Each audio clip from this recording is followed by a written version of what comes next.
Bonjour à tous les amis, j'espère que vous allez bien. Alors, j'espère que vous avez passé un très bon week-end de Pâques, un lundi également de Pâques pour ceux qui ne travaillaient pas. Et puis, j'espère que vous avez passé un bon travail pour ceux, justement, une petite pensée pour mes collègues dans le milieu hospitalier qui, ma foi, ont travaillé tout le week-end et le lundi de Pâques. Alors aujourd'hui, tu le sais, on part pour une vidéo avec l'oracle du sixième sens. Tu le sais, quand cette carte est bleue, c'est que c'est l'oracle du sixième sens et que c'est un signe astrologique qui va être dévoilé. Une carte, une énergie, un jour. Nous partons pour les énergies du mercredi 7 avril. Et nous partons, nous partons pour un signe astrologique. Qu'est-ce que je vais choisir comme signe astrologique? Eh bien, pourquoi pas les balances. Amis balance, ça y est. On va voir justement si ça va swinger par rapport à ce mercredi 7 avril, voir les énergies. On ne sait pas trop à quelle sauce on va être mangé. Allez, amis balance, on est parti. On va faire un petit tirage et je te dirai avec une carte. Pour l'instant, il n'y a qu'une carte qui a sauté à chaque tirage que j'ai fait.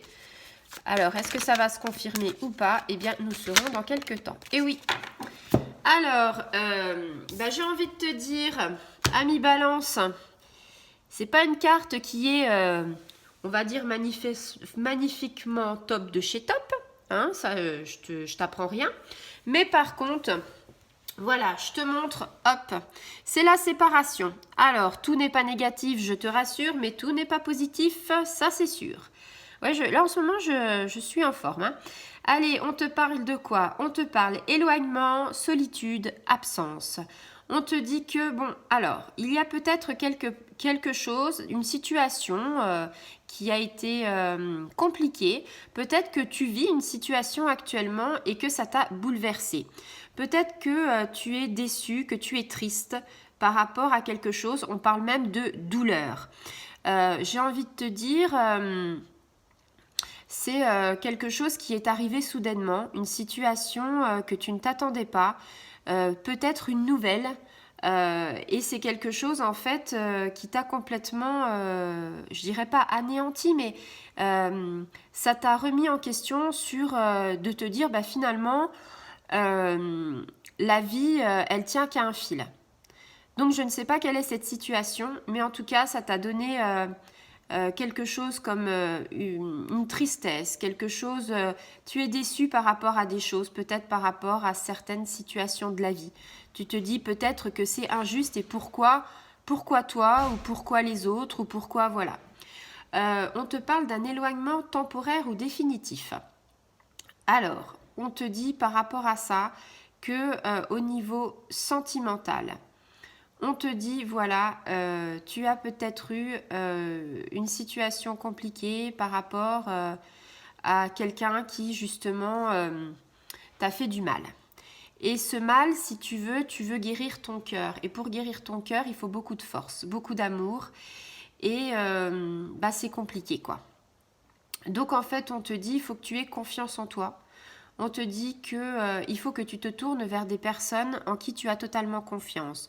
Peut-être des personnes, on va dire, qui te sont proches, des amis, avec un lien amical très très fort, comme si c'était quasiment quelqu'un de ta famille pour remonter en selle.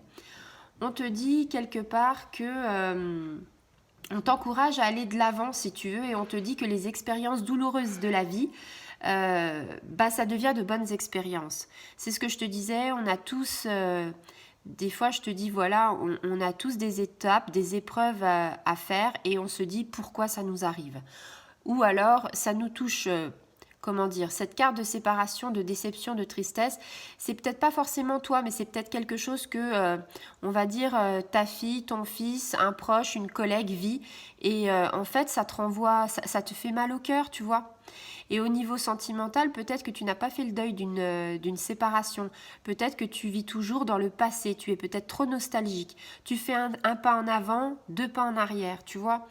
Donc c'est un petit peu compliqué en ce moment. On te dit que le passé c'est le passé. Si tu as un pied dans le passé, un pied dans le présent ou un pied dans le futur, c'est pas, tu n'es pas, on va dire, tu n'es pas assez ancré. Laisse le passé où il est, laisse la nostalgie où il est, mets-toi les deux pieds dans le présent, vis l'instant présent et ne pense pas forcément au futur.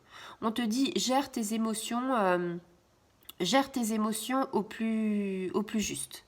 Parce qu'il va avoir des choix, tu vois, tu es ici et en fait, bah, tu arrives là.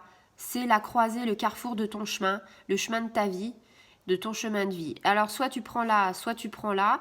Mais ce que je veux dire, c'est que ce choix, il va être à faire. Ça peut être un choix professionnel, te dire, voilà, il y a des choses qui me plaisent plus dans ma vie professionnelle. Tu peux peut-être être lié parce que finalement ta vie professionnelle actuellement elle te fait vivre parce que ça te donne des pépettes, mais tu es arrivé à ce carrefour de ta vie où tu te dis bah finalement c'est plus ce que j'ai envie de faire et j'ai envie de vivre de ma passion, j'ai envie de vivre certaines choses. Donc quelle route emprunter? Ça c'est toi qui vas décider parce que tu es le seul maître de ton destin. Donc mercredi peut-être que voilà, niveau professionnel tu auras des choix à faire où ça va mouliner dans ta tête en disant bah voilà tatati tatata, moi j'aimerais bien aller là ou faire ci, mais est-ce que je vais y arriver? Et puis au niveau amical, personnel, il risque peut-être d'avoir des nouvelles qui vont arriver, pas forcément de très bonnes nouvelles sur l'état de santé de quelqu'un. Ou par exemple, des nouvelles par exemple, comment dire, de dire ah bah tiens on a vu la personne, elle va pas forcément très bien, ou tu vois des choses comme ça. Au niveau sentimental, voilà, on te dit t'es pas forcément à la séparation de la rupture, mais on te dit il y a quelque chose qui fait que tu n'es plus à ta place par rapport à ce couple. Tu sais qu'on ne peut pas dissocier le corps et l'esprit. C'est-à-dire que si tu veux guérir ton corps, il faut déjà guérir l'esprit. Ce qui vient me dire au niveau spirituel, parce que je vais terminer sur ça au niveau spirituel, j'ai envie de te dire, voilà, tu es peut-être dans un éveil spirituel depuis quelque temps. Continue parce que tu es sur le bon chemin. Tu auras également des choix à faire dans ton niveau spirituel, c'est-à-dire peut-être qu'il y a des gens qui te diront, oui, mais bon, non, tu fais ça, mais est-ce que c'est vraiment bien? On te dit voilà, tes choix, c'est toi qui as ton libre arbitre, c'est-à-dire c'est toi qui décides, c'est toi qui vois si du côté spirituel tu as envie encore d'avancer ou pas. Voilà, donc en fait on te dit ressource-toi, ancre-toi, aie confiance en toi. On te parle aussi de yoga, on te parle aussi de méditation et de sylvothérapie si éventuellement vous aimez vous balader dans la forêt pour l'énergie des arbres. Voilà, j'étais un petit peu long par rapport à ça, hein. La vidéo est un petit peu longue à mi-balance parce qu'il y avait beaucoup de choses de ressenti, beaucoup de choses à dire. Donc j'espère que tu vas regarder cette vidéo jusqu'au bout, qu'elle t'aura parlé. Si c'est le cas, bah, abonne-toi, like, active la petite clochette et fais partager à plein de monde. Voilà, je te fais des gros bisous à mi-balance.